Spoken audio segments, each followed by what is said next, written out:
I think I'm not in the middle there. I feel like there's the middle, but I can't get across. My legs are getting bigger. My legs are starting to stick under the I can't get my legs stable because there's only that much gap, and I'm banging my knee, but I'm putting it under now, so I'm getting bigger. My legs are getting bigger.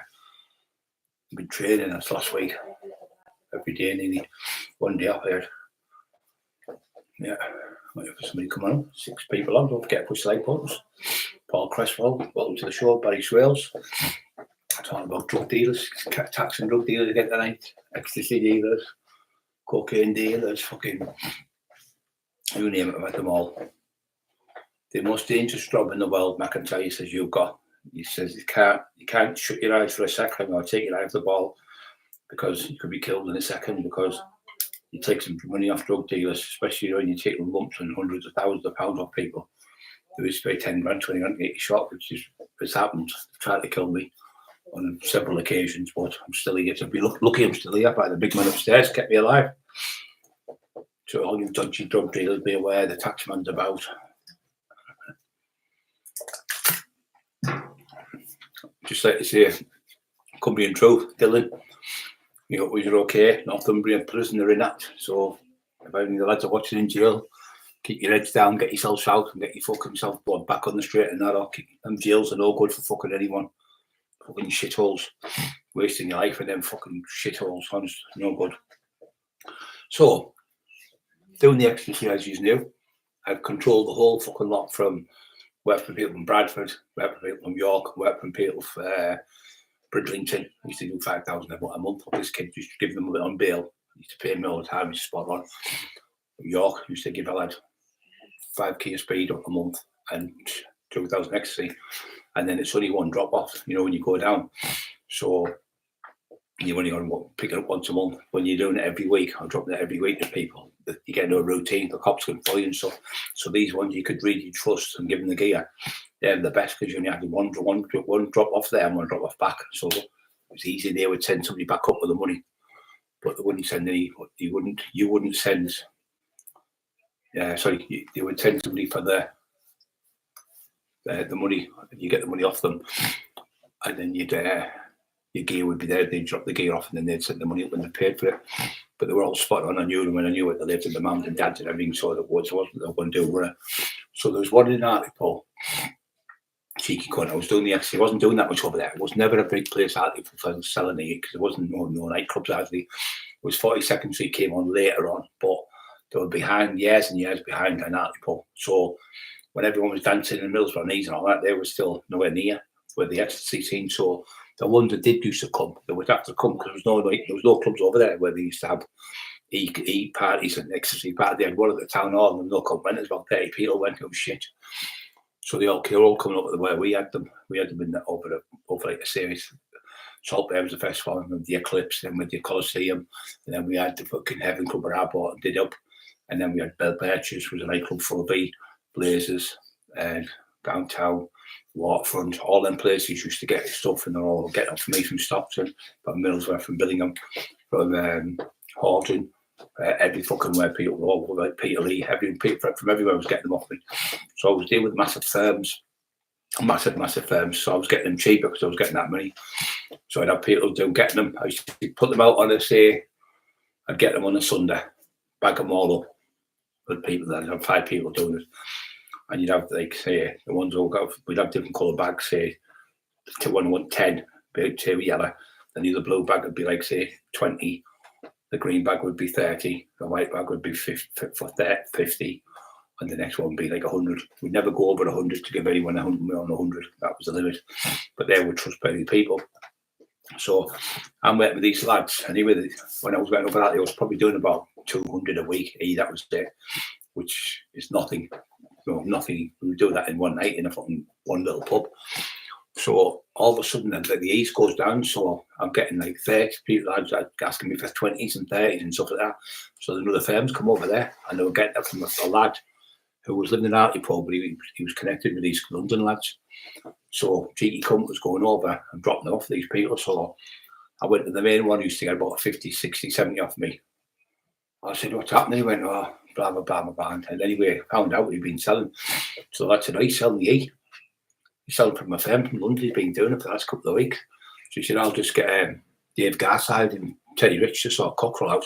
And as soon as I heard that, I thought, cheeky cunt. So I've gone to this other lad to see the lad first who said where he was at.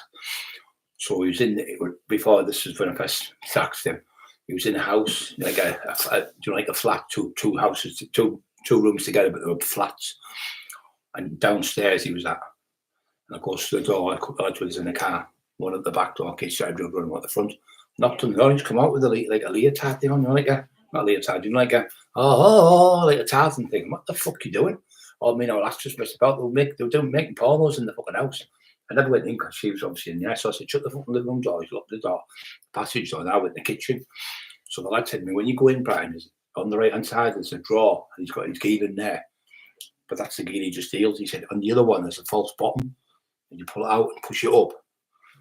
You fuck about the drawer, and it's full of gear. He said, so that one's got maybe 5 or 6 ecstasy in.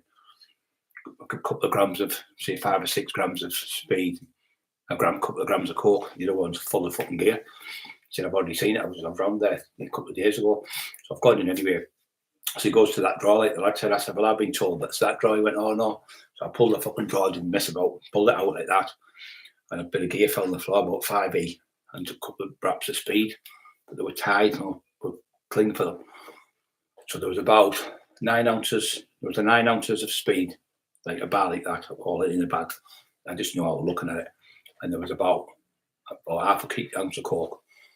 And then you could tell when you taste it, you can tell the difference. And then the speed, fucking horrible. That fucking horrible stuff, that speed. Fucking horrible spots in the world. Shit. So I got all the gear, put it together. Anyway, good jumps in the car and goes round the corner. Hooks off. So I said, anymore, you selling that stuff fucking anymore? Blah, blah, blah, blah, blah. So he said, well, they're coming back down next week. But they're going to coming down with a load because they're going to sell it in like a big batch of it to some lads from Billingham Billingham. This lad was like the main dealer over there, so he was up 6'3". Anyway, I told Christine, who's living in Roseworth at there, and she used to go out and do a gear with me. I'd give her it to Kim. She'd go around selling it all, and we used to do like 1,000 a night. We were making a fortune because But then we went to the next level. I was giving other people it, so that's when I first started off. And she used to cut the tall trees, all that, and stuff, sell it. And the Malin places like that, and all the dog knew her, so it was good. So she goes to a club in Billing where the mum and dad are from. Want to see his family, and he went, "Who's she?" He said, "Oh, that's Cockerill's wife. You better let her." And he went, "Charge her double." Cheeky cunt, cheeky cunt. So he's about 6'3", about 17 stone. I thought it was the dog's bollocks. He was doing all the gear. So he's doing the gear. So and there's another one called Cockney Mark, about 6'5", big fat cunt, like not like Rolling Hardy fat cunt, big fat cunt, about 6'5", big fat fucking pie head, like woolly hair. He had like a fucking woolly back. And so I goes to the house. I had 2 lads on the front, 2 at the back. Knocked on the door, goes in the house, and the big one was sat on the settee, and the fat one wasn't in yet. The fat one comes in. So I'm in there and I'm behind the wall, and these are like the other blokes. There's an oldish bloke from London. He must be in the courier. So next minute they've come in. I said, "Oh, you doing on my fucking hair? He's selling gear. What the fuck are you doing?" So I said, "What do they call you?" And he said, he never said no. No, his name was Brian. And I said, "What do they call you?" I'm asking your fucking name. He's going. So I went boom right in the chest, like that, boom right on the fucking bang, right under him. Like that height, I just took it with the right hand, dropped him. He hit the floor and went, What's supposed to be a top fight? You daft cunt. I said, you know, such and such. You can't stop in the way you. I said, what do they call you? He's got Brian. I didn't know his namesake. So I thought he was saying I was Brian like that. And he went, then he said his real name. I went, "Oh, you couldn't bang, about 6 punches, bust his face to a pulp. He was the best fighting building. I guess I must be now, you daft cunt. Where's the gear? So the lad had told me they were coming and what they were doing. They'd come in and he used to go up, he'd moved house now, so he went up the steps. And on the right hand side, you could go to the top and turn round and go down more steps. That side, it was like the back where he used to have a kitchen, and there was a tumble dryer. They put the gear in the tumble dryer and pull the thing out and put it in the tumble dryer. So I got 6,000 off him because he was going to do 1,000, the big skinny lad. He was gas-side relation. So I took the 6,000 off. I said, where's the other 1,000? I know there's another 1,000. He said, oh, they're downstairs. And they took me to try. He said, they were the ones I was going to sell. And they did. I said, there's one. Where are you from? He said, oh, I'm just visiting. I'm from London, mate. Nothing to do with me. So anyway, this fat cunt comes in now. Big, must have been fucking a monster, big fat cunt. Anyway, he comes in now. He was a police informant. This is how we got onto him. I never told you the full script. So what happened? My mate, this Cockney cunt, he was living in Sunderland with people I knew, but used to get your phone bills there. When you got your fucking mobile phones. And on the phone, it had about 300 phone calls to whatever it was. So he dipped his pocket and found the letter in his pocket. So he phoned the phone out and said, Wales police station, how can I help you? He was working with the cops, this cunt. He was setting people up. He was a pure police informant. So anyway, he comes in. I went, what do they call you? And he went, oh, Cockney Mark. He's from London, obviously. So he said something like that, and I went, boom, fucking hit him, and then bang, hit him again, dropped him, he went, he was doing that on the settee, big fat cunt, he rolled off the settee. I grabbed his phone off him, I took the other one's phone off him, kept the phones, they were good phones. And he had about 400 quid on him, and I took about 300 quid off the other one. I said, he did the old one. I went, no, you're all right, you can go, you. Anyway, I took the gear off them. I think it was about 42 grand for the gear it was at the time, with the prices of them. So we sold them straight away. I think we sold them for 30 odd grand straight away, because there was a few of us got wages. So I got 15 grand, and they gave the other lads 15 grand because they're with us. And we ended up with 15 grand and the 400, 500, 600 quid, whatever it was as well. And they never come back. So I got a phone call from London, massive firm down there, massive firm. They went, my mate Steve knew them. He said, oh, there's such and such, been a big massive firm. Said, Brian just taxed out people up there. He said, because I'd already known them from down there. Because I've been to Surrey Keys and that, I used to work with a firm down there. And they said, they were talking. He said, what's happened? He said, well, he is the police informant you're working with, you're fucking joking me. So we got the stuff and we sent it down to London. The lad took it down because we paid him money to go down, showed them the letters and that, and said he was a police informant. So they said, leave this for me. So what they've done is, instead of us paying the money back, we didn't have to pay the money. He said, you've helped us. We could have got jail here. So that cunt, they kidnapped him and made him sell. He had 2 flats down London. They made him sell the 2 flats. And they took about 60 grand off him. But he was a fucking paid police informant. Another one like Jamie Doyle, fucking grass, snitch. We were fucking fumed. So they said, well, he saved us. We could have went to jail that couldn't then. So the other one on the floor, his ass went. So later on in life, time went by. Him who I knocked out, well, the last I was going out was cheeky. He got in trouble. He got caught. So what he was doing, he was selling heroin, but he was taking it. He was going on a bike. He lost a bit of weight. He was going on a bike and he was going into the woods. And he was going into the woods and he was hiding the gear, but it was heroin. He was digging it up, put it in.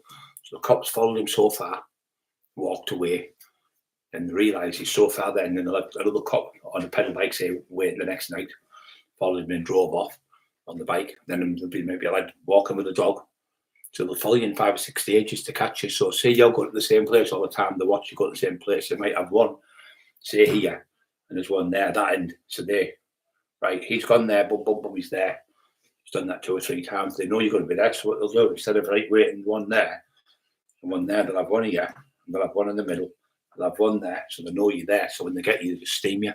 So what they've done is they found the gear, because they had the sniffer dogs, found the heroin. It's all in the paper about it. He told people what happened. And he used to have 2 pit bulls. So he used to have the money in the kennels. So in his backyard, he had paving stones.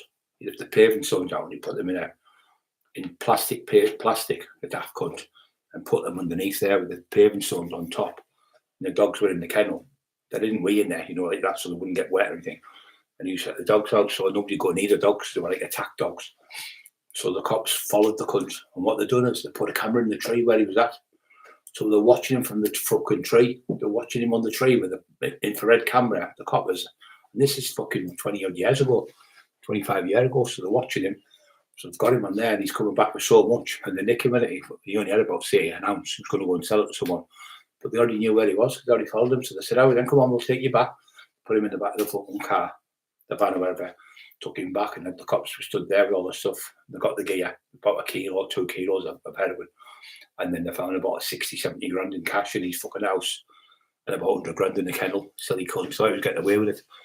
So he had trouble with a family there, and I went and seen Chris Curry, and they were going to shoot these lads. So Chris got this lad's name for me. I went round. So this, what we were talking about, he got jail. So these lads went by to shoot him, and he went in the house. So he came out with a shotgun, this Brian lad, and he tried to shoot the lads. So the lads made statements against him. So he was on a visit. Getting the phone come to see me. He's crying on a visit. He's looking at 20 years, they said. So he said, if you can get him off, you can speak to these people. I said, well, okay, what am I getting out of it? He said, well, he's willing to give you 20 grand. I said, well, just tell him to give me 10. We'll shake hands, call it a day then. So I went and seen these lads. I was going to offer them like 2 grand each. Give Chris a drink. It was like 5 grand, and I had 5 grand for myself. So I got the lads that went in at the police station, retracted the statement, saying, oh, this happened and that happened. Because they made statements against him. He said, oh, we thought it was him, it's not him. We found out it was somebody who looked like him, we got him mixed up. But in 3 days, he was out of jail. I got him out. He never even phoned me the cunt. He went on the run and hid from me for the sake of another money he was supposed to give me in a slink. All he had to give me is 10 grand. You know what I mean? And he never even thanked me. So his mate come to see me. He said, I'm so fucking embarrassed by it. He said, we've got up that fucking Durham there. And he was crying his eyes out in the visit. He said, there's only Brian Crocker can sort this. There's only him. I got him and 4 of his fucking mates off. I got them like 5 people got off. The other lads were good lads, all the other 3. Sorry, the other 4 lads got off, so they were good lads. But him stinking dirty cunt. Never seen him since. Never seen a cunt. So, pardon me. So this lad's come in, another one trying to see. As soon as I try to do the E, you've got to stop them, because if somebody's bringing 5,000 E in, it's going to stop your business. So you just can't have it. So there's a lad training in the fucking gym where I trained. But he wasn't training there, he was training in another gym, but he wanted E offers. So he said to me, can you get us some E? I said, yeah. What was that charge? Hold on.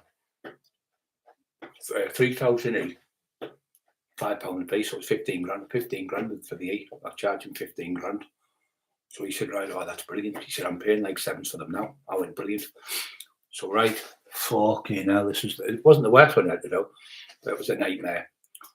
Where are you going to get something to simulate ecstasy? So the only thing I thought was like aspirins or anything, or fucking paracetamol too big. So I've tried to get paracetamol. I'm not sure it was a paracetamol. Maybe paracetamol I've got paracetamol, but you can only get 3 fucking boxes at a time. I went, you've got to be joking. I can have 200. You can't have 200 boxes. What do you need 200 boxes for? No, the chemist. I went, fucking hell. Took me must have been over a week, 10 days to get the fucking stuff. I had some women I knew, my sisters and cousins and everything going to the fucking shops all over Teesside to get the ecstasy. So put them in a bag. And then the bag, it was like a cloudy colour. You know, you could see it was a bit cloudy. I've done this trick before. So I put 1,000 in one. And then I got this sellotape, taped it round, and I put a bit of diesel in it, as if it came through from Holland in the diesel trucks. It stinks a bit of diesel. So it fits into the psychology of the brain. And when I was giving them the stuff, I put it in a place where the cops were and everywhere, there was people about and everything. And cameras and everything. So I thought, he's going to want to get away. So we go to the gym. So he saw me at the gym. So I met him at the gym. And the gym was just near Wick as well. But Paul Duffy at the lad with the can broke his neck in Wick as well. So you used to go to the upstairs. It used to be called Rumours. And you used to walk up the stairs to the top. By the time you got to the fucking top, it was about fucking 50, 60 steps to the top. You were fucking knackered, and especially when you're done late, when you're coming down the steps at the end, you had to come down your ass. You couldn't walk on the stairs. Your legs were that bad. Don't forget, hit the like buttons, guys, as you come on. So anyway, this fucking lad, so he's given me a couple of days to get him ready. I said, look, I can't get him straight away. I said, I've got to get these lads down the country. It's going to take me a week or so. So about 10 days or something, I think it took me. He said, that's all right. He said, as long as I've got him. I said, once I get them once, I said, I'll be okay. Get them all the time. Anyway, I've got people everywhere getting the fucking thing. So I put them in the bag. And I put sellotape. So it's like, you can hardly see with sellotape, but you can see there's the look. Psychologically, you're looking at tablets that are right there, they are there, they shook them, but they're all dead tight in the back, so they can't move, you can't see, you can just see shades of them. So there's 3 bags there, so there you know, I put the 3 bags like that, I put it in a black bag. like a cloth one. You know, brilliant. He said, I said, just give us the money. I'll just put it off compartment. So I put it in the glove compartment and locked it. I said, well, we'll do a bit of biceps. He said, oh yeah, I'm going to do a bit of biceps myself. He said, so do a bit of bicep triceps. So we trained upstairs and I'm training. Oh, she'd fucking let me go. I want to go. Because I've got 15 grand in the back of the boat. So anyway, fucking what I've done is I booked a holiday to Kos. So I used to do that. If tax on me with big money, I'd fucking fuck off, you know, in case there's any trouble, and then see what's happening when you come back, see if anyone's been wrong for you. So I fucked off. I was starting to do the taxes on my own. See, now I was thinking, when I was going to take like 40 grand off someone, it was like 4 people. I think, wait a minute, I'm doing all the fighting. I'm getting them 10 grand. He's only fucking stood there like lemons, do it me fucking self. So I started doing it myself, getting big fucking money. So I've got this fucking 30 grand. So I booked a holiday to Kos. Remember that Kos for the little boy went missing? I can't remember the year. Was it 92 or 3 or something like that? Maybe been 3, 4, something like that. I went to Kos. It was fucking beautiful. And I went there. So anyway, I put the stuff out there. I put them at my mum's. She had a place to hide them for me, the money. And what you call it, was going down the motorway, getting dropped off someone like called Richie Sharp. Dropped me off. So Richie was dropping me off at the airport. And I was getting on the road and the lads phoned me. So I thought, fuck it, I'll answer the phone. So he said, hey, yeah. he said, hey, Brian. I said, you all right? Yeah, mate. He said, I've had a couple of them things, you know. I said, yeah. He said, they're not working. I said, how's your head? What do you mean, how's my head? Have you got a headache? He went, no. I said, well, they must be working then, because I said, they must be working then, because then I just put the phone down and laughed like fucking, stop laughing. And the person who was sat next to me was fucking creased laughing in the car. But yeah, try to pinch my area by going in there and do it. And he thought, I've got the IRA. I went, shut up, you daft cunt. You don't even know the AA or the RAC, you silly cunt. You fucking talking out your ass, you fucking clown. Get out you fucking want. I'm not fucking bothered you. Send the AA if you want. You fucking clown. Just lying, no bullshit. Anyway, I seen him about 2, 3 years later in a rape. He never said a fucking word to me, put his head down. Like, massive. He was a massive, by the way, bodybuilder. You know, like, competed. He was like, semi-pro bodybuilder, really, really good. He was about 5'8", he was about 18 stone, but he had brilliant arms, ripped the fuck, but no fucking bodybuilders can't fight. Fucking stiff as a fucking board, big dozy cunts. They all think, what they do is they try to bench press. When they're fighting, they try to bench Craig Alvarez the same. So me and Lee Duffy, we've done a few taxes, and we've gone to 84 Hampton Street in Stockton. So in 84 Hampton Street, we're on the gear, and we're talking. So Craig's talking. Craig was 8th, Mr. England. He was the best body in the North East until Eddie Elwood took over. He became better than him in the end, but he was the best in the North. Like in our area, like Teesside, he was the best one around that way. There was a woman called Johnny Citroni, he was brilliant. He was Mr. Universe. So don't forget, push the like buttons, guys, if you like the stories. So Lee's going, we're going to Padsbury. So as we had to take the shirt off, T-shirt, took me top off. And I stood there and he went, no, I've got that tattoo. Lee Duffy took your top off, sorry. I went, and he had a tattoo and it's Born to Race Hell. And it's a little devil on his right arm. I went, I've got that tattoo, Lee. Took me top off. I went, where did you get yours from? He said, Hartlepool. I said, I got mine in Hartlepool, Seaton Lane, just off Seaton Lane. He went, Jutland Road. Duke Webb. I went, yeah. How old were you? He said 16. I was 16, the fucking same age. But the same tattoo as Lee Duffy on my arm. It's the exact same fucking. He must have went past our house in the car when he went to get it done. He was round the corner for me. Never met him, obviously. I was from Hartlepool way, and he was from Redcar, about 25 mile away. So he got the same tattoo in the same year as me in the same fucking area, and that fucking strange, that. So anyway, we're talking, so he gets the pads out, and he holds the pads, and I'm going, bang, bang, bang, bang, bang. And so Craig goes on first, and he's going, but Craig was like, no, dead stiff, like bodybuilders that. And he was going, and what they're trying to do is, you know, on your bench, and you're like that, and you're trying to bench, and you're dead slow because your hands are fucking, you can't push the weight out. But you don't think like that when you're benching. When you're pop boxing, you like, say you've got that in your hand, a piece of tissue, like that. So your hand, bang, bang, bang, use your hands so your hands can move faster. If you try to punch like your bench and you slows you down, so you always think fast hands. You don't think like power, because the power comes from the speed. Because it's the hands. See the punches when they throw them big windmills, and you see them, you just step back like that, or go like that way, or just push them over, or sidestep them and cross them. They don't catch you them. It's the fucking fast hands that catch you, and they're the ones that stun you. You've got to get them fast shots off, because you're not going to get them big bombs off. You only get them bombs off if you get the little shots off, because the little shots stun them, and then you go bam, bam, bam, and then you come in with the fast hands all the time. Never think like, oh, I'm going to bench £500 when you're fighting. Always be loose hands. Duffy was the same, very loose hands, very fast on his feet. He was like a cat, Duffy. He'd be fucking 1 minute he'd be a fight, the next minute he'd be around there. He could bounce like a fucking all over like a boing, boing, boing. He was like a fucking like a spring. And he used to walk like a black lad doing that walk. With black lads have got his feet, he was all over the fucking place. But he never ever got angry. You know, he said, I'm gonna fucking smash your face. He never ever screamed and shouted. He never ever got upset. I remember some lad from that Red Car Eston, and Red Car Eston, what was the other place? I can't remember the fucking other place now. I can't remember. It's like just past Eston, I can't remember the name of it now. And they all went looking for him. So there were 6 of them. They went looking for him, and Lee Harrison passed away now, Lee, lovely lad. And so they're out, Lee in the car driving. So there was Craig Howard. No, Craig wasn't there. There was Dave Williams, the one who was the best fighter in Red Car, 12 years, he never got beat. I was the only one who ever beat him in a fight. There was George Fawcett was there, Mr. Another bodybuilder, stiff as fuck, couldn't fight. And they went looking for him. There was Mick, I can't say his name. He was there. He used to work at Lee up there on the door as a doorman. He used to do the E for me on the door in Manhattan's. Next door, that was his name. There was so there was like 6 of them. So one of them, Craig Howard, I keep saying Craig because I believe Lee was all doing. So Dave Williams has got the shotgun. He's gone to Brian Chariton's garage. Longlands Chariton was the one who was involved with all the 150 million pounds with the fucking 155 million pounds with the cocaine with the cartel from Colombia, brought it through to Middlesbrough and got caught with it in fucking Queen Anne fireplaces. They caught them with it.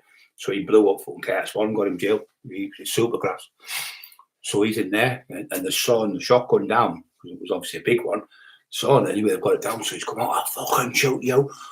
Duffy, I'll fucking shoot you, I'm gonna fucking shoot you. Screaming like a lunatic. Lee went, sack all them veins. Why are you shouting? I'm right next to you. Don't need to shout. I'm not fucking deaf. Come on, big man. Pull the trigger. You can't miss. Look, a little bit forward. You're 6 feet away from me. Come on, big man. All them veins and strain and everything upsetting yourself. Pull the trigger then, big man. See what happens to you. Come on. Didn't do a fucking thing. They shit themselves. So he pulls the other one. The other one was the bodybuilder. Because he hit around the corner from them. He's supposed to be the back of this bodybuilder. Shit houses they are. So he hid around the corner. And he went, when they went, they jumped in the car, they left him. Because he had his own car, this other bodybuilder. So he went to him, are you with him? He said, no, I'm just buying a car off Brian. I've just come to buy a car. Fucking denied even fucking being there with him, the fucking shit house. That was Duffy. He didn't give a fuck. So going back to 84 Hampton Street. So we're in there, coked off our fucking heads. We'd been there. We'd been to Gateshead. So I'd never had coke in my life, right? So I'll tell you, it's funny. So we goes looking for this lad. He'd been fucking slagging me. And we were in Red Car. So we're in Red Car. And he was called, the one was called Lippy Paul. There was another one called Paul. One had blonde hair, one had brown hair. The one had a bit of a lip, Lippy Paul, they called him. He had a bit of, like he stuttered a bit. His lip was a bit funny. And he's like, now, not being disrespectful, but cheeky couldn't slag on. So this other one, he won't get me. He said, I'd never find me. I'm too fast on my feet and I could run like fuck. So when you go down Westlake Road, on this side here, there's a train station. And when you get further down, there's a one phone box there, and the rest of the phone box in the centre. So this little phone box, little red, used to be red phone boxes. He's in the phone box. Can't get out that way. Can only come out this way, and I'm stood here like this, right up to the phone box. He went, I never said nothing, you know. What was it? I opened the door. I put my hand in. I chopped like this, but it was a little bit, not about the same colour as this. It was called puffer jackets. Remember the big puffer? I used to have one myself, about 600 quid to wear. I used to get the copies. I used to get for about 200 quid. They were fucking beauties. So I opened the door, and he couldn't get out because obviously I'm in the phone box, and jammed him right up against the fucking squished his head in the doorway. And I said, "Where's the Yeah, if you like to help towards the channel, guys, PayPal down below, or buy us a coffee, would be much appreciated to keep the costs for the what we pay for the channel and all that shit. So anyway, so that's put me under big square pockets. I like that big fucking massive pocket. I put me under this pocket, pulled it out, 650 quid. Thank you very much. I'll have that. Put it in my coat, zipped it up, and the mark was on me, the other mate. So he couldn't get out. So he had one of them big fucking phones. They were 600 to 600 pounds. They were like a brick. I used to use mine. I used to fucking bounce on people's heads. Fucking like a building brick. But you could be on the moon, and the other one could be on Jupiter, and you get a signal. They were fucking brilliant. I tell you what, old travellers, like in the 70s and 80s year old, like 60s, 70s, 80 year old blokes, still have them in caravan packs. And loads of travellers went, oh fucking hell. Sorry, my nose fucking running. So I've got the money, so we get some money. So we decide what we're going to do. So we'll go and get some gear. So it goes for Craig, because Craig knew what to do with the gear. So it goes in the car. So Craig's fucking brilliant, best driver ever. Him and Bam Bam are the best two drivers. I was a good driver, no one he was good as them too. Fucking unbelievable drivers. Showed me how to do all that rally driving shit. And I used to go to a place called Bearpix. They've got their own Bearpix, they've got their own rally course. And Sean Day and them used to all go up there, and Lee Duffy used to go on the bikes and everything. So we used to get taught off these lads. They were semi-pro rally drivers. And the one who used to do my 6 colours was a taxed one, a magenta red one. I bought a magenta 2-wheel one, crashed the fucking car, fucking nightmare. 2-wheelers, because the back wheels spin like fuck, you know. So I was going down Durham Road. Sean Day was behind me, and little Colin and I. So I come round the bend, old-fashioned Victorian road, and the buses go around the bend, and all the fucking diesel falls out, hit the diesel, spun all over the fucking road, got it back, went through the pub wall, smashed all the pub wall up. People came out of the pub, like, get fucking in the pub now, you cunts. Anyway, I jumped back in the car and drove over to Collins. We got it fixed. It cost about £1,000, I think. Anyway, so I got a Taxter white one. That was a Q Reg one I took off someone. And I had a 928 Porsche on the front. I had what do you call them? Fucking Nissan, the Nissan 2.8 Supra. I never had the 3 litre, I had the Supra. And it was like, you know, that car Back to the Future, it was the digital one, the first digital car. I only got it because of the digital clock. I had all sorts of stuff like fucking, you know, tax and stuff. So anyway, we goes and gets Craig. And like I say, these lads used to draw me cars for me, used to take them in and chip them up. So we're going towards Gateshead, goes to Gateshead, sees this lad down there, he's the main lad in Gateshead. So we got to put £700 in, it was for 7 grams. So it goes back, and we're having, had a line in the kitchen, the first one I've ever had in my life. I was 26 and a half, and there's that one line. So I'm coming out of the fucking house, I'm talking in the house, and I'm coming out of the house, I'm in the back seat. Craig's driving, and I think he was in a 750 BMW driving on the road. And I'm talking. I went, it's fucking shit, that stuff, you know, it's done out to me. And they just went, just laughed the fuck. You've never shut up for over a fucking hour, he said. All the way back, we've never got a fucking word in. He's no duck, he's laughing like fuck. He said he's fucking funny as fucking really. It's not doing out to me, that guy. So it's doing out to you, isn't it? Just fucking howling, laughing at me on the fucking motorway coming back. Anyway, we get to the house, and that's when we started doing the boxing. So Lee gets me on the pads, he said, well, so he took Craig on. Craig was like doing it dead stiff, fucking time and everything shite. Brian New showed him, went on, bam, bam, bam, bam, bam. He went, look at the speed of him. This is what he said. How the fuck can you be that big and be that strong and throw punches that fast? It just doesn't fucking work. It's just hideous strength he's got and fucking phenomenal hand speed. He said, absolute fucking ridiculous. He said, there's no way you can be that strong and be that fast with your hands. It's impossible. But a lot of them said that, and a lot of them fucking learned the lesson when they did. So going back to Billingham. So I know jumping about, so just keep you on your toes. Obviously with the travellers, always in with the travellers, good lads. So I'm with one of the travellers, so we went in a works van. So one of the little young kids who used to work for these cigarette men started taking over there, making fucking fortunes.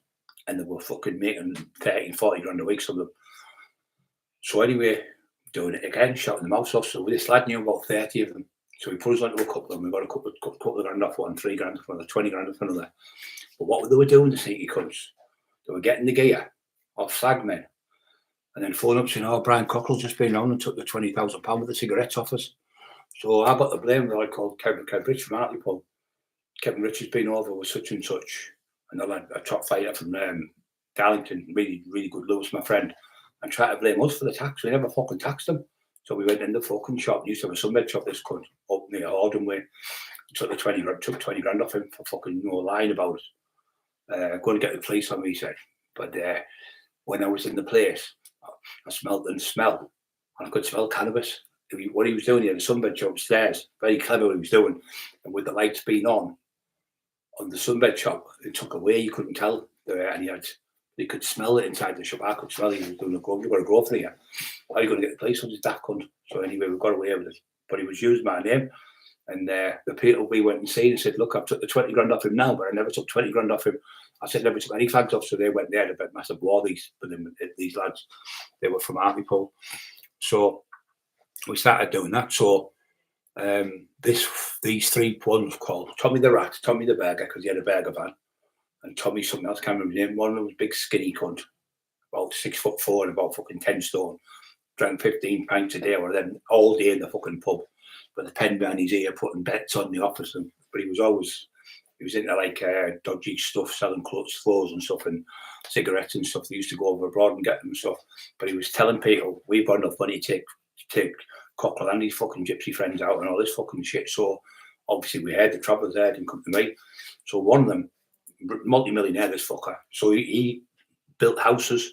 Now where we live in a top private estate, where we live in here, but the biggest in Europe is where we live, me and Emma. It's the biggest private estate in Europe where we live. But further up is where about a couple of miles away from me, about 5 miles, is Wynyard, where Kevin Keegan's got a house there. It's worth about 50 million, his house. And there was a girl, she was doing the horses for him, and she was having to come in like twice a day. He said, look, I need you to come in like 3 times a day now and do this and do that. I said, okay, but you're going to have to give us a rise in the money. So she said, he said, yeah, I'll still give you a rise. So she did it. She came in 3 times a day. You give her fucking six quid rise, £2, £6 a week rise for coming in 3 times a day. She said, fuck off. She walked out. Greedy bastard. Greedy fucking little ratty is that Kevin Keegan. So further up, when you go there, you can turn left and you go to Wynyard. And Wynyard's all Rude Hullard. Keegan did live there. Then Alan Shearer's got a house there. Also, he's got this fucking loads, like, footballers from the past and that. They're all up there from Newcastle and everything. So they've all got houses. So you have to go in. And when you go in, you have to push a buzzer and you go in the security, let you in with the unit. So I've got to this lad and he was building a house. So he was at the top of the ladder. I went, hey, you, aren't you? I'd already phoned him on the phone. I said, so I want to where? He said, I'm not going to meet you. So I found out where he fucking was working. He was building houses in Wynyard. I went, come here, wouldn't you cunt? So he's run around the other end. As he's run on the other end of the cunt, right, he's grabbed the ladder and just slid all the way down the ladder for about 20 feet, 30 feet all the way down. Jumped in a van and fucked off through the mud and everything. We were in top of the range, Cosworth. I'll get him later. So anyway, we found out where he was. Grabbed hold of him. And he was a cheeky cunt, but we ended up fucking taxing him in the end. But he said, oh, well, come and meet you. So I said, I'll tell you where you live. You live in Sperrymore.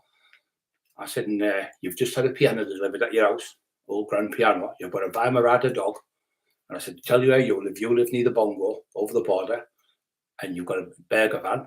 I'll tell you where you live, and I'll tell them where they all live. They'll fucking shit themselves. So I met them on like a McDonald's place. I won't say where, in case some cops are listening. Are you listening there, officer? So I met them anyway. They said, so the lad who was with me said, look, they want 20 grand off you.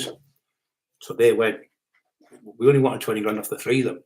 But one of them went, what, 20 grand each? I said, course. I kicked the lad's leg before he said that, with the lad with me. I said, course, 20 grand each. You don't think I mean 20 grand for fucking one of you? You've been slavering about me, going to get me shot, going to do this, going to do that. He said, all right. He said, oh, we'll struggle to get that. I said, we're going to have to pay it. You've got no choice. So you have to pay me the fucking money. So they went, all right then. So anyway, they phoned me 4 days later and said, oh, we're not paying it. So then I said, okay. And then I said, where they went drinking in the pub and all that on the night. I said, you all go to this pub. You get a lift off a lad with a Saab convertible, soft top, red one. You get a lift off him. And they went, oh, we'll pay. So anyway, they came. And it was 5 days. They're supposed to pay me in the 3 days, they said. So they never paid me. So the 5th day they come. They went, oh, we've got a problem. I said, tell you, by the way, before you come, I phoned them up. I said, you're over the 10 grand now. He said, why is that? I said, because you fucking bailed on it. You changed the deal. You moved the goalpost. So now you're 70 grand. So they come and pulled up top of the range, fucking Range Rover and shit. Come over, he said, all the money's in there. He said, but the only thing is, 60 grand in English and 10s in Scottish. I went, well, I'm not bothered, I'm Scottish. So what it is, the denominator, the highest denominator in England, in the UK, is Scottish, the little red notes like that, red £100 notes. So I went to Tesco and I tried to cash it in. Well, a woman, she said, oh, I can't take it. I said, you have to. It's the King's, it's the Queen's money. You can't refuse the Queen's money. And the manager come across said he's right. £100 notes, the legal tender, that's the word. You cannot refuse the Queen's legal tender. It's against the law. You bet you didn't know that, did you? Arnold never won 6 Mr. Olympias, mate. He won. Yeah, he did, but he never won. I thought you were about somebody else there. Arnold won the Olympias. Yeah, but he couldn't fight. Couldn't fight fucking sleep, could he? When I was Arnold won 6 Mr. Olympia, he did. Best bodybuilder of all time, but I trained with the best. One was called Battle Fox. He was fucking massive compared to Arnold. But Arnold won it. He did good. But he had no legs. He had no legs whatsoever.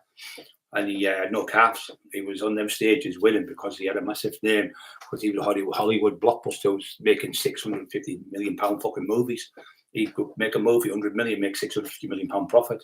So you're going to put in the best bodybuilder in the world, or the best actor at the time on the planet, him, Stallone, and Bruce Willis, the 3 best actors on the planet. No matter how big you are, fight anything, if you're going to get somebody that's going to make £650 million, they're not going to take you because you've got a better physique.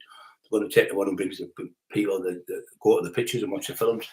Yeah, he was great. And Arnold Schwarzenegger, people don't know this, when he went from Bavaria, I think he was from, when he went to America, he had fuck all. But within about 2 years of winning the competitions, he was already up to £4 or £5 million he had in about 2 years. He was buying real estate, putting into real estate. He was really clever. He was going to school, educating himself. Really smart bloke. Yeah, so getting back to Craig and Lee. So Craig used to run with Lee, and he used to run with me. So he used to drive me and Lee about and go and do jobs and get little jobs here, there and everywhere, different people. But we were out every day. Craig was, like I say, the top driver. Lee was the fucking worst driver in the world, I swear to God. Do you want to lift? I went, do our fuck when I lift with you. Fucking, honest, everything. What's your fucking car? He's going, smoking joint like that and talking like that and talking to me. And I'm going, whoa, like grabbing the fucking steering wheel off him. Fucking hell, going up pavements and everything. I said to Carol, what? Carol went, oh, he's fucking nightmare. She said, you never had a decent fucking car and you always had bangers. Why don't you get a good car? He said, he used to go up to people and take the car off him. He didn't like them. Or he hated snitches. They were his pet hate. Like fucking that scruffy cunt writing a book about him. He'd have fucking battered that cunt all over every day of the week. He would have knocked him out and took everything off his shoes and everything, made him walk over, fuck all, pair of shoes on. That's what he made him walk over with his bare feet. And you'd have knocked him out again and again and again. You'd have chased him out to Teesside. He'd have never been able to stay in table. He is now. He's chased out to Teesside now. But that's what he hated. He said there's no such thing as grass in the grass because there was about 6 lads he had trouble with. They were all trying to get him shot. So they paid these lads from these lads come from Sheffield, so they were fucking crazy. These cunts, they were these friends. So they were in Emma was in the pub on the night in the Blues, and Lee shot the door, big fucking hole in the door, and got the gun off my mate, and bought the gun, put a hole in the door. So he had a 9mm, a big 9mm one. It kept dropping, but he was dancing on the floor. I got the love that sees me through. That was not his favourite song. His favourite song was Candy Staton was his favourite rave song. He was out dancing with me in the fucking raves. I know what he fucking liked. And Carol said his favourite song was Bad Out of Hell. That was his favourite song because he was a biker chick. Carol, that was his missus. And that was their favourite song. Like to the partner, her and her husband, like common law husband and wife. She was with him for 6 years, 3 fucking kids to him, she's 4. And he's trying to tell Carol how to write the books, this daft cunt. Who was in school when Lee was fucking running the town with me. Fucking divvy telling me about what Lee did. I went, you weren't even fucking round. You were 9-year-old, 10-year-olds on the playground playing skips with the girls. Jamie limp wrist, shit house. So anyway, we goes over there. What are we going now? We think. So this is funny. So we're driving down the road, and he had a big hole in his foot. So what happened is he's in the blood and he'd had trouble. So these fuckers had paid money for these lads, and they actually stayed 2 doors away from Emma. The flats where they went in the middle of Redcar, because they were from 2 of them from Redcar. They got them in the flats, so black lasses, and some black lads, 4 black lads, and they were in there. So they stayed out of the way in Middlesbrough. So they went over to Middlesbrough, the Blues, black lads, and he said, I seen him coming in. He said, I seen the fucking weapon, the gun. He said he grabbed it like that, Lee was like that, fighting with him with the gun. And anyway, the gun went like that. He tried to shoot Lee like that, and he grabbed it and he turned it like that, and the gun bang went off, and he shot right through his foot. He had a hole in his foot, like he had a hole through his foot like that. So he got out there, he ran up the fucking street, run around the corner, he hid in the corner. My mate found him, bleeding to death. He was bleeding. That couldn't talk shite. My mate Harry, my nose fucking running there with the fucking weather. So my mate Harry was used to train in this chapel gym with us. He said, "Oh, I seen Lee Duffy because I wasn't knocking around with him." And you see, so he said, "I seen Lee Duffy." He said, "I picked him up and put him in the ambulance and everything." He said, and took him to the hospital. He said his leg was his foot was in a bad way. So anyway, when Duffy ended up, we had the fight, and then he phoned me up and said, "Look, can we make friends?" He said it was arguing, fighting. These little maggots that are fucking getting the money behind our backs, and we're at each loggerheads with each other. He said, "Why don't we team up and just take over every fucking thing?" He said, "Nobody can beat you in the area, nobody can beat me." So imagine what we like together. So anyway, we did that. So we goes down the Havana, and they all went, "Oh, fuck that." They said, "You imagine having a fight with them now, look at that, there's 2 of them together." So you're not talking about one, you're talking about, like, say, my analogy would be like, say, Roy Shaw and Glenn Clean teaming up, that type of partnership. There's never been a partnership like that in Teesside in the Northeast. I'd be like, say, Viv Graham teaming up with Eddie Gill. You know, them 2 in Newcastle were like fucking unbeatable. Or somebody like Big Billy Robson teaming up with, say, Viv Graham in Newcastle, like that. So they'd be unbeatable because they were the top fighters on their own. So you imagine, obviously, someone just as good as you on your side wouldn't back down no fucker. So Lee's in there, he gets shot. And then he ends up making friends with me. So he phones me up, I'm in the King's Head. And he went, you sometimes just know somebody. So I just got one of them old-fashioned, well, they were old-fashioned then, obviously, the big brick phones I was telling you about. And I used to take my kit bag everywhere, like, like a sort of preacher with his Bible. And I'd have my bandages in, the wraps, protein shake in there, powder, not made after the training. And I'd take that everywhere because I should train 5 or 6 gyms because there was people trying to shoot me and try to kill me and shit. So I never trained in the same gym. I never stayed in the same house. I keep moving. I had flats I rented and houses, staying in friends' houses and stuff. Just on my toes, keep yourself right. And to keep the police off you because they're going to club what you fucking do. So me and Lee have teamed up now. So we're going all over. So we went and seen Freddie Veazey, sorry. And he owned the Belmont. And he went, "Oh, would you do the favour, lad? Would you clean this fucking pub out?" He said, "Whatever you get, whatever money you can keep it. But I don't want them selling here." So we went in, we got about 30, 40 off these lads. Then we got about 20 off these other lads. And we were going in there, we were getting the fucking leads for now. Taking the money off the fuckers for selling in there because Freddie was old fashioned. Freddie Veazey, multi-millionaire, but he was like a show business, like he had panache, top of the range, fucking big £100,000 American car and that. Top of the range house, fucking beautiful human being, passed away now. He's a great lad. Put you on the run, hide you anywhere, put you in a hotel. He's lovely. The old fashioned gangsters years ago, where you see in the 60s, it was like one of them. All the top suits, everything was. We were tracksuits mainly, always tracksuits. And he was like panache, you just look at him like the Sopranos. He was like that type, and he was a multi-millionaire. Loved us going in. And then we had other clubs. We would go in and we'd go in and, like, say, the Masham. So we go to the Masham, and then they say, "Lee, pull him in the toilet. Have you got fucking such?" And they go, "Yeah, I've got 200 quid and I've got 2 ounces of this and such and such." But they've been mouthing off again. So he said, "Yeah, but Lee, if you don't get that off me, see him over there in the black one. He's got about 48, and he's got about 3 ounces of coke and got such and such he's dealing a day." And then you go and tax him. And then he would tell you another one. And now they were all grassing each other up. They were getting out. They had our number, on the phone because we had a number. We only had one phone between us and big daft things. They never had the little phones. They weren't out yet. So people would phone us up. So we used to always go to the polo. Now the polo, he's never even wrote that in the book. That scruffy little cunt, ginger cunt. Now he didn't know the polo. He said, "What's the polo?" I said, "You don't know what the polo is?" So the polo was a place where all the kids used to go. It was like at the beach when you go on a Saturday and you go and play bingo, 4 and 5 and all that stuff. So yellow and green seats in plastic, no bolt to the floor. And you had a place where you could have, like, we used to go for he used to love a fried breakfast. Buffy, that was his favourite meal, fried breakfast. Fish and chips now and then. He didn't eat loads. He did probably 1 or 2 meals a day. That's all he'd eat. He never drank loads. Never ever got smashed out. I never seen him drunk ever. Never seen him pissed out his head. He'd have 2 or 3 bottles and that was it. No, he never swore in front of women. He never swore in front of kids. He was always laughing and joking and fucking, like full of life, always laughing. So we're in this place, like I said, told you the other night, when this kid come in, he went, "Where's your coat?" Lee, he said to Lee. Oh, Lee said, "I haven't got one." He went, "Here, get that on, son." He gave me his fucking coat off his back. That's how nice a lad he was. And he's trying to put him down, that piece of shit, make shit stories up about him, lying in the stories. So we're in there, and I've lost the story a bit now. We're in there, and we're getting something to eat. So anyway, Lee's got to go to court. So all the kids in the top school are like 14, 15-year-olds, 16, 17, 18-year-olds. So we goes down, they're all getting lifts on buses and all that. So we goes to court. It's about 25 kids in the fucking courtroom upstairs. So we sat there, and Lee's up for driving whilst disqualified or something like that, or fucking whatever it was, driving whilst banned or something.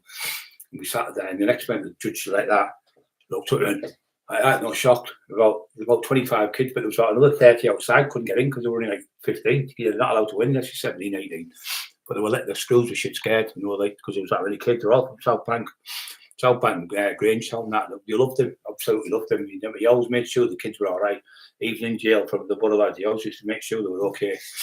And he was like, kept his word with kids, he never fucking hit kids and things like that. He would always be fighting men. So he's been shot and everything. So anyway, he's got these lads come down to see him from Sheffield, fucking lunatics. So they're going to this place in Eston, and they're in there. And Lee sat at the table with them. They went, "Oh, we'll play a game." You went, "Oh, we'll give him cards." And he went, "No, not cards." He gets this 36 hand pistol out. He's got a 9mm. Puts the big one down. The other one's got a 9mm in a holster. Puts it down like that. People tell you this. People all over Teesside. Then gets the gun. Does that? Tips the bullets out. Puts it in. Spins it. Pulls the fucking thing into his head. Right, you'll go leave. You went, "Fuck off, you fucking divvy." And the other one, "Here, wait, it's brilliant. The buzzer's brilliant." So the other one's got it. The other one from Sheffield, he put it in. He spun it. And he did it. And he went, "Fuck off, pull it." He went, "The fucking crackers, them two." They were playing Russian roulette. That was the buzz. They were completely catatonic. Their heads were gone fried with coke and everything had been taken. They were playing fucking Russian roulette in front of people I know in the pub in Eston. Fucking cracking. That was like the back room where nobody went type of thing. They were in there all night fucking playing cards and stuff. They were playing Russian roulette in the fucking place. He was fucking crackers. So what happened is they couldn't get Lee, so Lee got remanded. But what happened is a lad called Tony Tapper, was my friend, used to work at the Dorman, and he's telling lies about this as well. That daft cunt. He's got it all wrong again because you weren't there, you silly cunt. So what happened is Lee's in the pub and he stood there, and Tapper used to wash like the windows and that with the bucket and things like that. So he stood there, like doing the windows on some place. So he goes in the garage, he goes in the pub and he's got no money. He said to Lee, lends a fiver, Lee. Went, "I haven't got a fiver, something, there's £2.60 or something you give him." So he got the £2.60, went outside, tipped the water out of the bucket, went to the petrol station, put the £2.60 in the fucking, the big rubber buckets, put it in the rubber bucket, come back and went, "Oh, Duffy," woof, and throw the petrol over, Lee. He's trying to light the match, to throw the match or a fucking lighter. Just conflicted, it was either light or a match. Trying to light it and set Lee alight. So Lee went, boom, hit him, broke his jaw, hit him again, broke his jaw again. Smashed it to pieces. What do you think happened to Lee? He got remanded for breaking his jaw. His eyes, he had to run outside because his eyes were blinded with the petrol. And he took his top and cleaned himself down and bashed the kid in the pub. Lee Duffy got remanded for that, but the lad did as well. The lad, funny enough, was next door to me, and he was the one who told me when Lee got killed. He said, he shouted up, "You went, Brian." I was in jail then.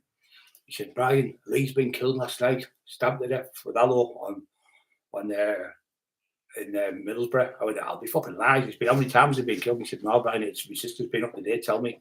He said, "It's all over the town." Anyway, the papers come in, it was in the paper. So I tried to go to the funeral, but they wouldn't let me go because I wasn't related.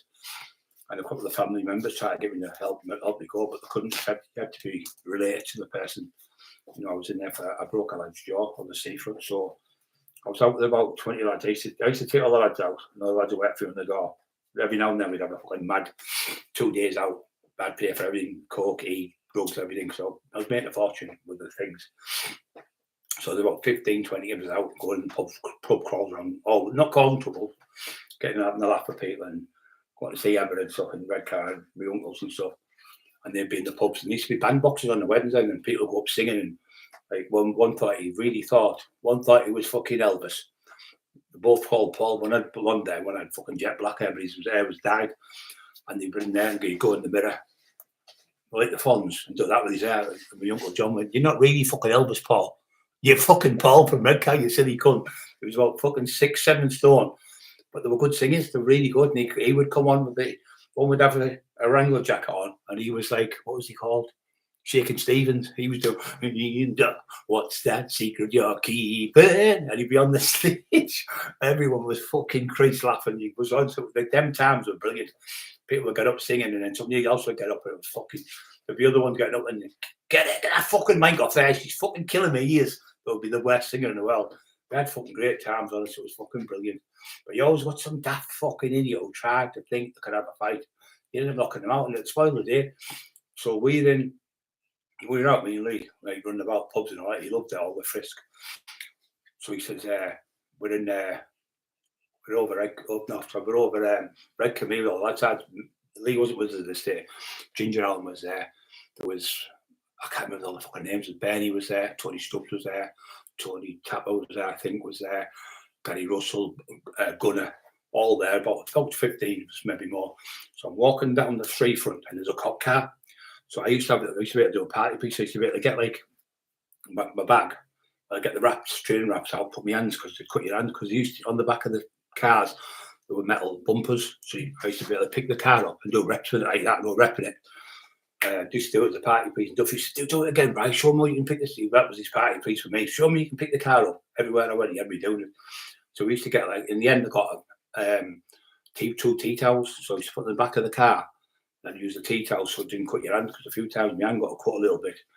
So I'd grab the car, like, we're talking like a 3 litre 3-litre engine in the car, and I'd just grab the back of it and pick it up, do maybe 8 reps with it, and deadlift. It was a piece of piss. And Duffy tried to do it one day. He said, "How the fuck can you lift that up?" So we come around the corner, and there was a lad, like 7 stone, 8 stone, great lad from South Bank, good little bear, he used to do loads of jobs for us, mainly. He's walking along, and there's 3 dogs on the door, and it was called Silks. It was about 8 o'clock. He'd been out all day, coming around the corner at 8 o'clock in the night. And we know, so the lads went to go in, but he's drunk, and they've stopped him, rightly so. Then he's fucking 20 stone lads punched the fucking 7 stone kid, knocked him out. I went, "You fucking bullying cunt, come on," I'm shouting at him. Right then, next minute, 2 cops come behind me and grab my arms. So I just grabbed my arms, like, "Oh, the cops, this cunt's come here," and went, boom, punched me, bang, right on the chin, punched me. And he never hurt me. I was trying to get to him, I thought I'm going to get nicked for fucking assaulting the cops, so I just left it. So anyway, I got nicked.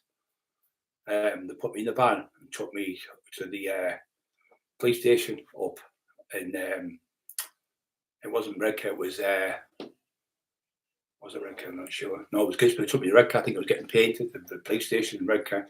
So the cells in Gisborne. So in Gisborne, there's the cells and there's a court next door. So they've got me in there anyway. I get out about 6 in the morning. I got out of there. You know, they let me go. But the lad who I hit, right? So I bit him. So they called him Steve. I won't say his second name, but he was related, cousin to Lee Duffy. So Lee's going to sort it out. So I've got out, and Mark's picked me up from our former mate Mark. He lived in Dormanstown, which is just outside Redcar, massive house on the estate. So I phoned him. I said, "Look, I'm locked up. I need a lift." He said, "Oh, I couldn't get you." So he picked me up, and we went to Redcar, took the weed, and went to see somebody in the gym, a few people, and I went around there, and because he used to tax with Mark, was a good lad. So anyway, he goes on there. I said, made a Sunday dinner for us, all that shit. I think it was a Sunday, yes, Sunday. So as we're coming through, he goes, "Oh, we'll drop you off, Bryce." So he's coming through, we're coming through Weston. So you come to Weston, it's like a road like that, like the windy road. I'm going down the bank, and as I'm sat there with him, he's taking me home to Stockton. went, there's that fucking Steve such and such. Oh, he fucking punched you last night. The coppers had you. The cheeky cunt. He's with his missus. That's his missus.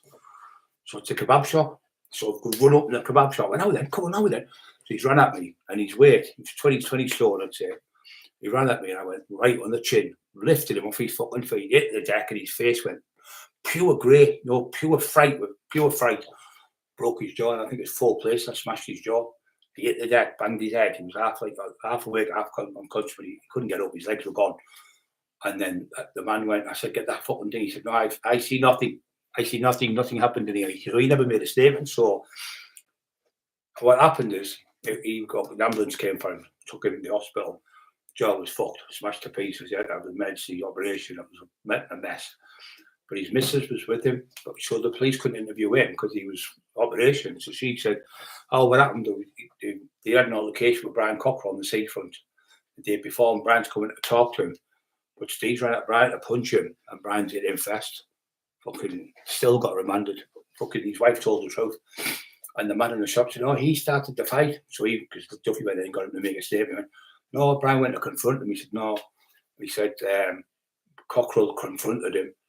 And then he tried to have a go. Cockerill confronted him, and then he tried to have a go, but he ran at me. But it's like, say, for instance, say you're in a car crash and you hit a wall, 60 mile an hour, it's bad. But if you hit a car coming 60 that way and 60 that way, it's like 120 mile an hour. So when I hit him and he's run at me, you should have seen the fucking state of him. You know, you see, I thought I killed the cunt, shit himself. So he grasped me up. So all the way down the motorway, the lads were like feeling sorry for himself. So I took them all out and looked after them. I said, fucking poor Brian, and fucking got remanded to Durham. So I'm in Durham, and they're putting things on the signposts. It's getting sorted. And when I went in the courts, the lad had got on the court's wall where they jumped on the top of the roof and written Big Bry, like thumbs up and all that. Doing daft logos all the time. So keep me spirit up. So I got remanded to Durham. So when I was in Durham, went in Durham. So I'm in Durham, so I go to the gym, get to the gym, and I banged Glover, David Glover was in there, banged him, and his dad banged both of them in the gym. And this other one was there, I don't know who the other one was, I don't know if it was Cookie, I'm not sure, but he said, I'm going to get a knife like that, I'm going to fucking cut you up and all that. I went, oh yeah, that's a sword you'd have got, you're going to get a sword in prison. So anyway, the screw was called Brian Robson in terms of football. He went, go and get in your pad. I went, what are you going to do? You're not going to put me in your daft cunt. So I shouted at the screws. Next minute, that was, say, Friday, I think it was. Then on the Sunday, came round about 30, 40 screws. One was about 6'6". He was a big, massive fucker. But he could do 3 plates. He could do 2 reps. So I went on, I got 23 reps just to piss him off. 23, he's like, oh, the fuck could you do 23 reps with 308 pounds, I think it was. He could only get 3 reps with it. Pissed him off. He was doing 3 plates and I was doing 5 plates in jail, but I was doing 6 out. And he was like freaked out with my strength. And when they came to the pad, I said, see, he had this mask on like that, like a mufti squad. I said, I'll punch with my fist, will come right through your fucking mask. I'll drag you in, I'll bite your face off, you cunt. I'm screaming at him, but I was in the lad called Elvis. Tom was a pro boxer, so he could have a fight. And it was a bit like, the hurricane when he's going, fucking get in here now. But it was miles before that was made that I felt screaming and shouting at them. So there was about 20 screws there and 20 there. So it was like a gauntlet I had to go through from A wing, not from B wing to A wing. So I'm going through. I went, you need to get a shave, you. I was doing that. Absolutely. They were like, he's fucking mad, this cunt. And you could see the fear in the face and stuff. I was like, fucking screaming. I'm one of them ones where I'm screaming at the cunts, not like Lee. I said, you shouldn't be any, you're too small, you daft little cunt. And you need to get a shave, and you need to get a bath, you stink. You need to get, I tortured them all the way through the wing. And they're all shouting like fuck out the windows and everything, all the lads. We're sitting down on the yard, Brian, we're sitting down, we've had enough of this shit. So what happened is, all the lads could hear me and I was saying, I was slacking them on Brian's, inspecting them all like soldiers. And we were laughing like fucking all the lads were all fucking buzzing out the window. Go on, Big Brian, screaming, banging the doors and everything. So that was then, so the dinner was over. So I'm put in the block. So they called him Moses, the screw, he was black. No racist out to him. God bless him. He's doing well for himself down in London now, really high up in the prison service. Just doing his job. I was just a young kid, 26. I didn't give a fuck about anyone anywhere in the country. Anyone. I didn't give a fuck about anybody anywhere. I didn't give a fuck. So I'm in the cell. Next minute, you went out for your dinner after the dinner. There was a gym on the yard, and it was made of wood. So you went in that gym. It's like a wood gym, and there was weights and dumbbells and bars and all that. So the lad sat in the yard, 167, I think it was, or 63 was it? I get mixed up because I got stabbed in the house, 163 stitches, and the other one was 167. I think I always get mixed up with it. So all the lads sat down in the yard, 160 odd people sat down from Stockton, all the people from I know from Middlesbrough and that. So they're all sat down, we're not coming in. We're sitting down here. So anyway, loads stayed out for about 4 hours, and tea time come, loads went in, like up all the people fucking. So in the end, there was 11 of them from Hartlepool, Durham, Stockton, about 4 from Stockton, because they knew me. I was there like fucking king in there. So they all went fuckless. So they one tried to get on the top of the roof. They couldn't get on the big roof. So what they did is, there was a lad in there. He was I can't remember the fucking name of him now. My friend, he's dead now. They both died. Oh, what's he called? Fucking hell. Wagga Watson and Paddy Watson, I think he was called. Yeah, Paddy Watson, Wagga Watson, the great lads. Fucking, he was right. He was ex-army Wagga. He used to come on the phone and say, Brad, look out your window and Durham Road. Drug squad are watching you. He could tune into all the frequency. He was fucking clever as fuck. He was ex-army, see. And then Wagga, God rest his soul, Wagga Watson was with the lad and the bagels somewhere, and they ran. Anyway, the lad grabbed them, and the lad kicked the lad they grabbed, and Wagga fell and twisted his ankle. So Wagga took the blame for it. Wagga got life sentence. The other lad got away with it. 25 years he got, poor cunt. He was in there, he was crying at the window to me and everything was fucking terrible. Anyway, he broke out, allegedly, and he came to a place where we supposed to be. We had him fucking 8 out of the way. He was on the run like McVicker. He broke out the fucking prison. He went to get something for his stomach for an operation, and he fucking he ran out, and he had a gown on, and he ran through the fucking hospital and got out the hospital and jumped over the wall and got away. And he hid in a fucking coal bunker for about 7 hours, he said, in this coal bunker. It's allegedly telling me this. And he hid in a coal bunker, and he found a pair of old wellies, and he was a size 8 or something. The wellies were about a size 6. His fucking feet were all blistered to fucking everything. So he hid somewhere, and he come out, and he pulled somebody over. Like a lad on the street, he'll be all right. One of the like council type lads, and they phoned one of the lads from out the area, and they come through and got him. So they took him to Doncaster out the way, and he was on the run. Then he went to London, and then he ended up throwing the lass out the fucking window. And it was one of Richardson's daughters, threw it out threw it out the window off his fucking head and gear. And when he got caught, this time they fingerprinted him. He hanged himself in the cells, the poor cunt. He killed himself, and then later on, Paddy Watson, his brother, I was at the Tyson fight with him, and about 6 months after that, he killed himself as well. So the 2 brothers hanged themselves in like 6 months or something. Fucking sad. All my friends, all gone. Speedy got shot to death. My brother got killed. My brother hanged himself. My Duffy got shot to death, shot and stabbed to death. Pierrot got stabbed to death. Speedy got shot to death. What else was killed? Brayden got shot to death, God bless him.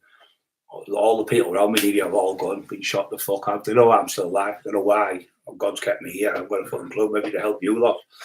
But yeah, it's no good, that crime though. The best thing you can do is get yourself. If you're in jail now, don't be just sitting there smoking daft joints all day. The fucking shite. Get yourself in that fucking gym. Get yourself off them stupid fucking drugs. I was on them for 20 years. They're no good. All they do is beget more drugs, begets more, and you end up fucking junkie. You end up fucking wasting all your life. And you look back at your life and look, I've wasted half my life on fucking drugs. I've sat in houses fucking paranoid to death for years and years, taking drugs when I could have been out. And you can educate yourself, get yourself a fucking good job. Don't be fucking trying to follow what I've done, because it's not worth it. Look, I'm lucky I'm not alive. There's only thing Jesus can tell you that. I don't know why, but I'm still here. But I don't want anyone to emulate anything I've done, because it'll never be done again. Because there's only one taxman, and it was in them days. You couldn't do it now because of the technology. You couldn't do it now, the police and the police informers, and you couldn't get away with it because of the DNA and everything now.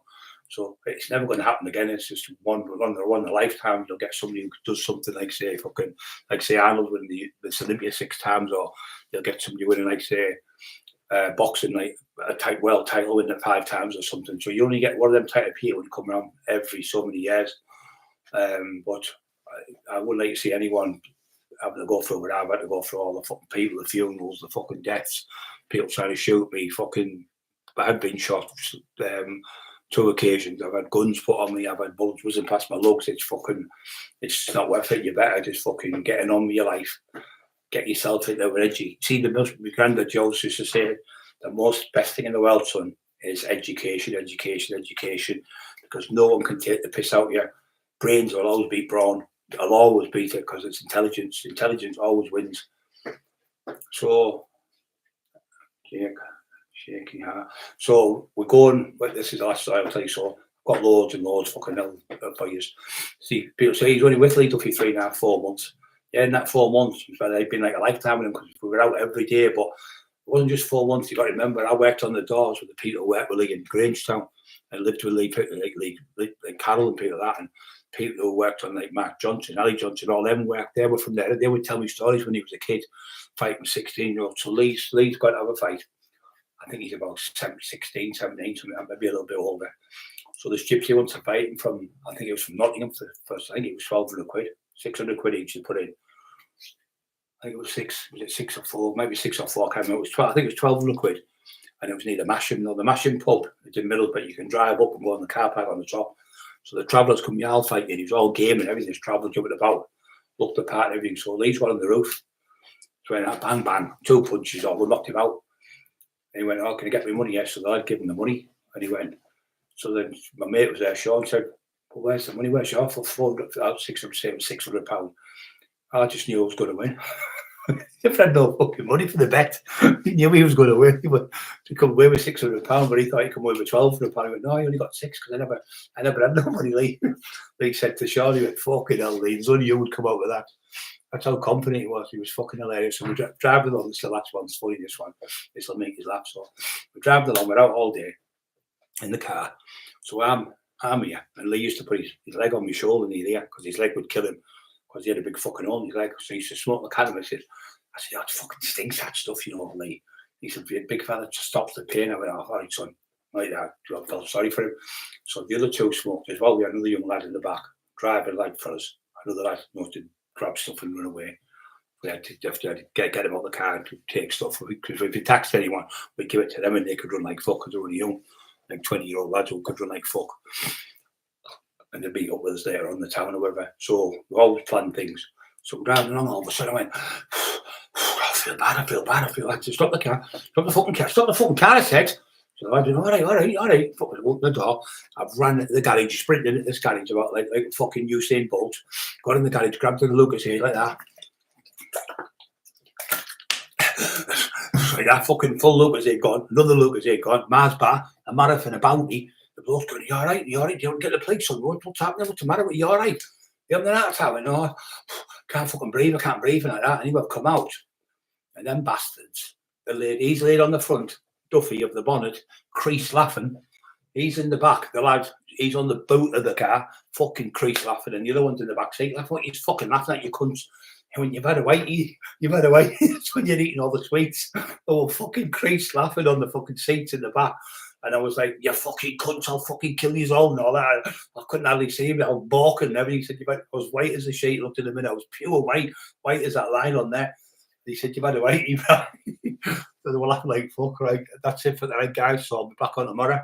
Don't forget to subscribe to the channel. It does the fucking trolls heads in. And also, don't forget to get to the gym as well, do a bit of training. And also, don't forget to subscribe to the channel. It costs nothing. And don't forget to push the like buttons, guys. So thanks for listening to me. I'll be back again tomorrow at 7 o'clock. I'll have a look at football first and I'll see what times of which. I don't know when England are playing next, so they did all right last night, didn't they? I think they were a bit weak in midfield. I think they weren't that clever. You fucking shite that there, manager, and he's fucking garbage. Right, guys, he's got the best team there in the tournament, and he still can't do it because he hasn't got the fucking brains. The best players in the fucking tournament, super players. and still struggling to beat fucking weak teams. If he doesn't win it now, I don't think he'll ever get another chance. I think they'll sack him.